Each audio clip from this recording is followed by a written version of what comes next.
Oi, pessoal, boa noite. Hoje a gente vai falar um pouco sobre o planejamento para a redação do Enem. Nos anos que participei das equipes de correção e de preparação para a prova do Enem, um detalhe que os avaliadores sempre nos chamavam a atenção, né? As equipes de supervisão sempre chamavam a atenção dos avaliadores, era a importância de se olhar para o texto como algo planejado, como algo absolutamente coeso.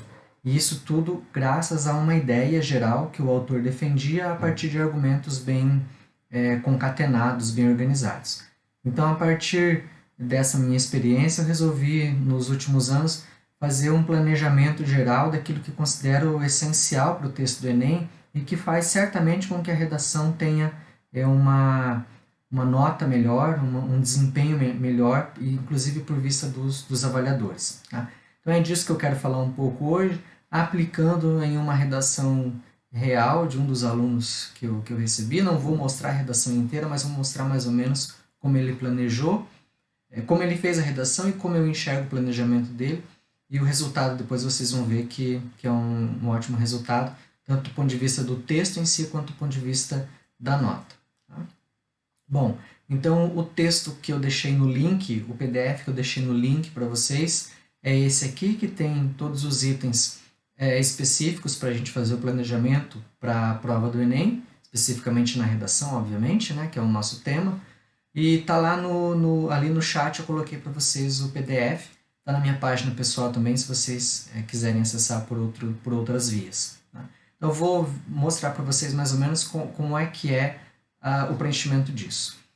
Bom, imaginem que a gente tenha chegado no Enem 2019, nos deparado com aquele tema, né, diferente, inclusive, né, pouco esperado, relativo à democratização do cinema no Brasil. O que eu faço olhando para esse tema? Bom, o tema especificamente, que é uma pergunta que sempre me fazem, né, professor, quais temas você acha que vai cair no Enem? O tema, gente, para quem corrige a redação, para quem propõe, é o menos importante. O mais importante é como essa figura da redação do Enem está construída. E ela tem pilares. É isso que esse planejamento quer mostrar para a gente. O primeiro pilar é dado pela tese, por aquilo que de fato eu defendo na minha redação. Então, se eu tenho lá uma frase tema como a democratização do cinema no Brasil, o que eu penso sobre isso? O que eu posso defender sobre isso? Bom, no texto que a gente vai ver, o autor tem basicamente como tese a ideia de que desigualdade, especialmente, claro, né, desigualdade social, e a localização dos espaços de cinema afetam a democratização do cinema no Brasil. Vejam que é uma tese bastante interessante, bastante forte, e que já nos dá mais ou menos a ideia de como é que ele vai direcionar os parágrafos do texto da redação. Então a gente espera que no segundo parágrafo ele aborde desigualdade e no terceiro parágrafo ele aborde localização. Percebam aqui a importância daquilo que eu chamei lá no começo de planejamento do texto, projeto de texto. Então, os materiais relacionados à correção da prova do Enem, da redação do Enem, falam muito nessa palavra, planejamento de texto ou projeto de texto. E aqui, ao dar uma tese com 2 pontos, desigualdade e localização, o autor já está mostrando para a gente para onde é que ele vai caminhar. Então esse ponto é essencial. Esse ponto é bem essencial. Então eu espero que ao longo do planejamento isso fique bem evidenciado. Então um outro ponto é como é que a gente estrutura os nossos argumentos. E aí, para estruturar os argumentos, há basicamente 2 formas. O primeiro é a gente identificar o porquê desse problema, então o porquê da falta de democratização do cinema no Brasil, e o segundo, como esse problema acontece. Então causa, né, e meio, basicamente. Causa e meio. O aluno que eu selecionei aqui para escrever o texto, né, o texto dele traz o seguinte: por que o problema ocorre? Bom, ele traz, em primeiro lugar, a questão da desigualdade social e apresenta como repertório o texto, os dados da PNAD, que é extremamente interessante, né? Vejam que eu cheguei a destacar isso para vocês em algumas das nossas aulas aqui, das nossas lives, né, como é importante trazer dados. Dados ajudam muito a gente a interpretar o texto como um texto de confiança, um texto que foi pensado, estruturado. Então, os dados da PNAD, que são aqueles dados, inclusive, que eu já passei aqui outras vezes para vocês, foram utilizados por esse estudante para ser o primeiro dos argumentos que ele quer defender. Bom, o que causa essa desigualdade que aumentou de acordo com os dados do PNAD no texto do aluno? Falta dinheiro para o básico, obviamente não vai sobrar dinheiro para ele fazer o, entre aspas, supérfluo, a cultura, no caso, o cinema. Então, o ponto segundo aqui, que é faltar dinheiro, é uma consequência desse porquê, primeiro, da desigualdade social. E uma outra causa, que já estava lá anunciada na tese, de por que o problema ocorre, é que as salas de cinema em geral são localizadas em espaços privilegiados. Então a localização está sempre privilegiada, nunca está perto da pessoa que não tem acesso ao cinema. Né? Então vejam, de novo, aquela tese colocada no começo e agora esse desenvolvimento do porquê está bem casadinho. Tanto do ponto de vista disso que a gente chama de estrutura textual, quanto disso que a gente está chamando de projeto, que é importante. Né? O texto vai ficar de pé se essas duas coisas ficarem juntas. Tá? O segundo ponto, dado lá nos argumentos, na ficha que eu passei para vocês, nesse modelo de planejamento, é por que esse problema ocorre. Então, como esse problema ocorre? Não é um meio, por que não há democratização do cinema? Então, nesse texto, o autor vai defender que a pessoa mais pobre não consome o cinema, dadas aquelas causas, aquelas razões que foram estipuladas antes. Então, assim, há uma desigualdade social que separa pessoas mais e menos abastadas, e a pessoa mais pobre não vai consumir cinema. Ela vai investir naquilo que é básico, naquilo que é essencial, e não naquilo que é lazer. Ela não vai ter dinheiro para esse lazer. E, finalmente, olhando para o outro argumento que o autor tinha colocado, os locais mais afastados não recebem cinemas. Os cinemas estão localizados no centro das cidades. Então, esse é um motivo, né? E mais um meio, o modo como isso acontece na falta de democratização. Um outro ponto que eu considero importante para essa teia de planejamento ir sendo tecida, né, e sendo costurada no texto, é a gente ter ideia clara de com quem acontece e onde acontece. Então, com quem acontece essa não democratização? Com as pessoas mais pobres, são elas que não consomem. E onde é que acontece? Nas regiões mais pobres, seja no interior do Brasil, seja na periferia. Essas duas coisas são importantes de estarem juntas para que a gente entenda exatamente o que o autor está colocando de planejamento textual. Está seguindo uma lógica. Esse é um ponto que é bastante importante. Tá? Aqui, nesse primeiro caso, está falando da desigualdade, aqui está falando da localização. Então, está seguindo aquela tese inicial que ele tinha anunciado no início do texto. Que efeitos isso gera? O primeiro, que só alguns aproveitam o cinema de fato, então só alguns têm a oportunidade de ir ao cinema e aproveitar esse espaço, e automaticamente gera uma massa de excluídos disso que é um direito. Veja que na aula anterior, no nosso encontro anterior aqui virtual, eu mostrei para vocês que a Carta-Mãe brasileira, né, a Constituição, garante o acesso ao lazer como um direito das pessoas e um dever do Estado. Ora, então se você tem só algumas pessoas que aproveitam o cinema, tem uma massa de pessoas que estão excluídas dessa oportunidade. Tá? Então esses pontos todos é bem bacana, porque eles vão se juntando nessa teia, mostrando como o texto desse candidato tem um projeto. Bom, aí a gente chega no último parágrafo, que é como combater a causa, ou como combater os efeitos. Tá? Então esse autor sugeriu que se construíssem cinemas nessas localidades, basicamente com o projeto sendo desenvolvido pelo Ministério da Cultura e do Planejamento. Também propôs que as atividades nesse espaço fossem gratuitas, ou a preço baixo, né, a preço de custo. Para combater os efeitos, ele propôs então que se facilitasse o acesso ao cinema, principalmente pelo valor, né, um preço mais baixo. Então vamos olhar um pouco como é que ele estruturou a redação nos 4 parágrafos, depois eu abro para que vocês façam as questões. Então no primeiro parágrafo, o autor dá um exemplo de um filme, eu não vou trazer a redação inteira aqui, até porque eu não pedi nem autorização para o candidato, Eu só vou mostrar mais ou menos como ele delineou. Só o primeiro parágrafo está praticamente completo, com exceção da citação de um filme, que, como eu disse para vocês e respondi algumas questões na semana anterior, o filme faz parte do repertório. E repertório é extremamente interessante para a gente pensar naquilo que o Enem quer, especificamente na competência 2, que é o uso de um repertório sociocultural bastante vasto e diversificado, fugindo dos textos motivadores. Por favor, isso eu ressaltei no nosso encontro anterior e repito aqui, fujam dos textos motivadores, tragam argumentos externos ao que estão ali. Tá? Então ele diz assim, cita o exemplo do filme, tal, que é uma ficção, daí ele continua. Fora da ficção, os cinemas se tornaram lugares distantes da realidade de muitos, principalmente os mais pobres. Sob tal ótica, deve-se analisar como desigualdade social aliada à localização desses espaços afeta a não democratização do cinema. Vejam, ele termina o primeiro parágrafo com a tese. Esse é um ponto fundamental para a gente pensar num texto bem planejado.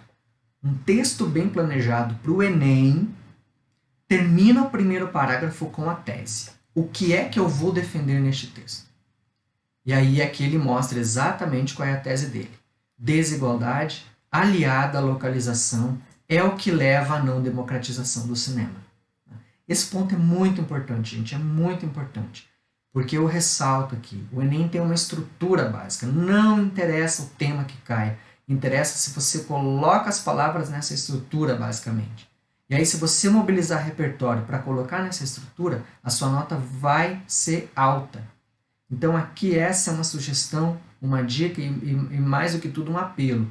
Termine o primeiro parágrafo com a tese. Essencial. Tá? Garante a ideia de planejamento, garante uma boa nota no todo do texto. No segundo parágrafo, para respeitar aquela hierarquia que ele tinha colocado aqui no final, de falar de desigualdade e localização, no segundo parágrafo, este autor foca na desigualdade. E o que ele traz? A pesquisa do IBGE, a PNAD contínua, falando que essa pesquisa registrou um aumento da desigualdade, o que, por consequência, faz com que as pessoas mais pobres tenham menos dinheiro, menos oportunidade para consumir produtos de lazer como o cinema. Vejam, é essa a lógica que o Enem quer. Mas que dado do mundo você tem para me dizer que a pessoa não pode consumir cinema? Bom, a desigualdade social é um deles. Esse é um dado. Então, essa relação de algo que está fora do texto motivador, que você traz o seu conhecimento de mundo e relaciona com o tema, é isso. E aí, então, eu repito, não interessa exatamente o tema, percebe? Interessa se você sabe fazer isso. Então, eu posso dar o tema que você quiser. Se você não souber fazer essa relação, não vai adiantar nada. Então, o mais importante, olha, nesse segundo parágrafo é que ele ficou só na ideia de desigualdade e falou qual a consequência dessa desigualdade. O autor não foge dessa posição temática do segundo parágrafo de falar da desigualdade, que é o primeiro dos tópicos da sua tese. No terceiro parágrafo, como era esperado, ele fala de localização. E aí ele diz o seguinte, que a localização afeta os mais pobres, tá? Aqui faltou pobres, desculpa. Então, a localização afeta os mais pobres. E traz um outro elemento de repertório, o geógrafo Milton Santos, que é um dos nomes talvez mais citados nas provas do Enem. Uma pessoa que falou muito de desigualdade de planejamento das nossas cidades. E o Milton Santos, vai dizer esse autor, afirma que o crescimento das cidades empurra os pobres para a periferia, o que obviamente faz com que as pessoas não tenham acesso ao cinema. Então vejam, ele alia o segundo parágrafo a desigualdade social e o terceiro parágrafo a questão da localização do cinema. Obviamente, ele vai ressaltar, os cinemas estão basicamente nos centros das cidades e também nas cidades de maiores centros, né? Cidades de maior volume comercial, maior população. Logo, a gente tem dois problemas, tanto cidades do interior de menor porte não tem cinemas, quanto a periferia também não tem cinema.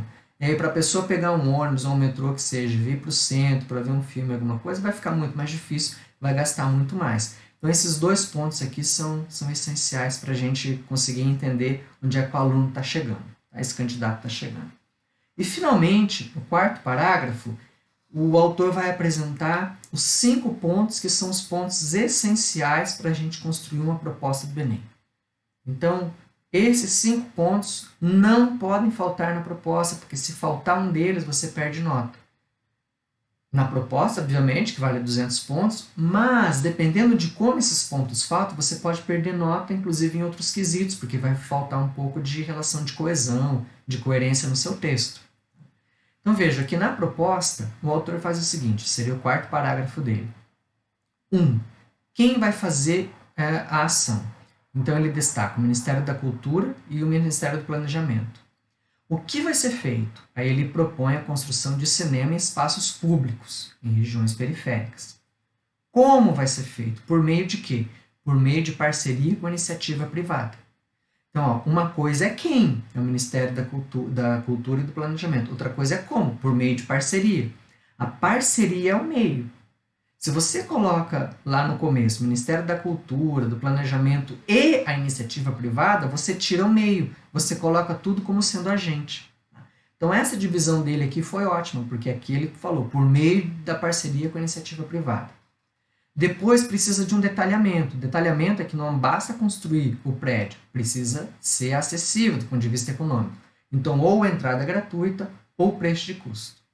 E, finalmente, qual é o efeito disso? Facilitar o acesso ao cinema. Então, se você pode fazer uma boa proposta, mas se você não falar para que ela vai servir, não vai adiantar muita coisa. A nota desse aluno, que foi aluno inclusive do cursinho, foi nosso aluno, meu aluno, foi 960 no ano passado. Problema só de norma padrão lá, que o Enem sempre desconta muita nota de norma padrão, por conta especificamente da imprensa. Né? Isso eu já comentei inclusive com vocês em outras oportunidades. Então, esse é um problema bastante sério, então a partir de 2 ou 3 erros não se dá a nota 1000 por conta desse desconto. O restante, ele foi 200 em todas as outras competências. Poxa vida, é um texto muito bom, um texto que está coeso, um texto que está planejado, um texto que tem projeto. É isso que o Enem quer, o Enem um texto com projeto, tá? Com planejamento. Então, a minha proposta é que vocês façam o Enem 2019, a redação do Enem 2019 e 2018, ou refaçam 19 e 18, mas com esse planejamento que eu enviei para vocês. Então, eu gostaria muito de receber essa proposta lá no e-mail, que eu também já deixei aqui no chat para vocês. Gostaria muito de receber essa proposta, basicamente, com o planejamento preenchido. Gostaria muito que vocês primeiro fizessem o planejamento e depois fizessem a redação. E aí eu quero ver onde é que está basicamente o problema ou a vantagem do texto. Um bom planejamento e um bom texto, ou o planejamento e o texto não estão conversando? Mais importante que tudo, não é a quantidade de produções que a gente faz, é a qualidade da escrita. Então, se você fizer esse texto planejando bem planejado, eu vou corrigir, eu vou te dar um feedback, você refaz o texto, vale muito mais a pena do que fazer 1 milhão de temas. Vou repetir aqui para vocês, não é o tema que vai pegar vocês na prova do Enem, é a estrutura básica da redação. Tá? É isso que é o mais importante. Deixo aberto agora para perguntas e fico à disposição de vocês. Olha, hoje terminei cedo, né? Eu estava terminando muito em cima, hoje eu resolvi deixar um espaço para que vocês façam todas as perguntas possíveis. Vamos lá.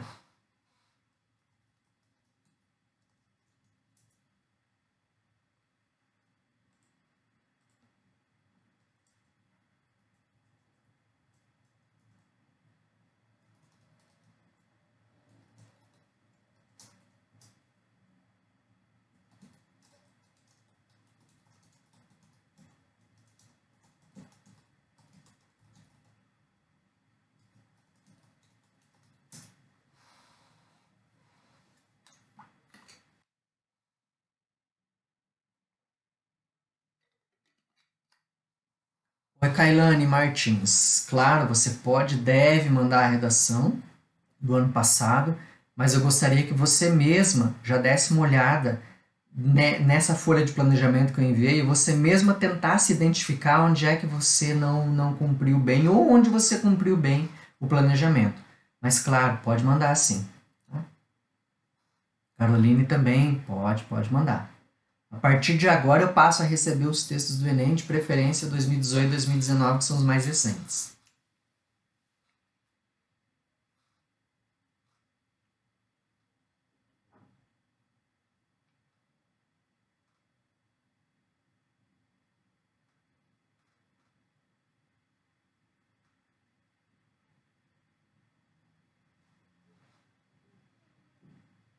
Ô Carlos, as indicações todas estão naquela aula que eu falei do cinema, da coletânea, do repertório, enfim, eu citei vários lá, tá? Tem alguns filmes bastante interessantes lá, eu coloquei alguns filmes brasileiros, você citou alguns em algumas redações que me mandou, como Bacurau, etc. E tem lá, tem indicações sim. Os livros eu indico, comecem pelos livros da Federal. A Federal sempre faz boas escolhas, isso ajuda muito no repertório, tá? Então é isso que eu sugiro. Filósofos, o que mais se cita no Enem é o Kant, mas você pode fugir do senso comum e citar outros. Tem uma série de outros aí que você pode usar, inclusive dos gregos antigos, tá? Aristóteles é um dos que aparece bastante também, junto com Platão. A Heloísa. Professor, eu preciso fazer uma citação para cada parágrafo? Não, Heloísa, isso eu já tinha comentado em outras ocasiões, alguém me fez essa pergunta. A citação a gente faz uma vez no texto, de preferência no primeiro parágrafo. Depois eu retomo no último parágrafo. É assim que a gente faz uma amarração, como se a citação fosse uma razão para começar o texto e termino com ela. Se vocês quiserem um exemplo, aquele texto que a gente fez de resumo da eutanásia, o autor começa fazendo aquela questão de se Portugal é conservador ou progressista, e ele vai terminar com a ideia de progressismo. Então é isso que a gente precisa fazer no texto do Enem. Começa com com a citação e termina com a citação, depois retomando. Giovanni Stocco. Giovanni Stocco. O professor poderia repetir como podemos evitar o texto motivacional, por favor? Evitar é trazer repertório externo, Giovanni, trazer elementos de fora. Então, filósofo, livro, filme, séries, músicas, tá? Qualquer outro dado de fora. Para mim, o mais importante é que vocês tragam elementos de fora. E, se possível, dados concretos. Muito, muito importante. Tá? Dados concretos. Como os dados da PNAD que eu citei e já enviei o link para vocês.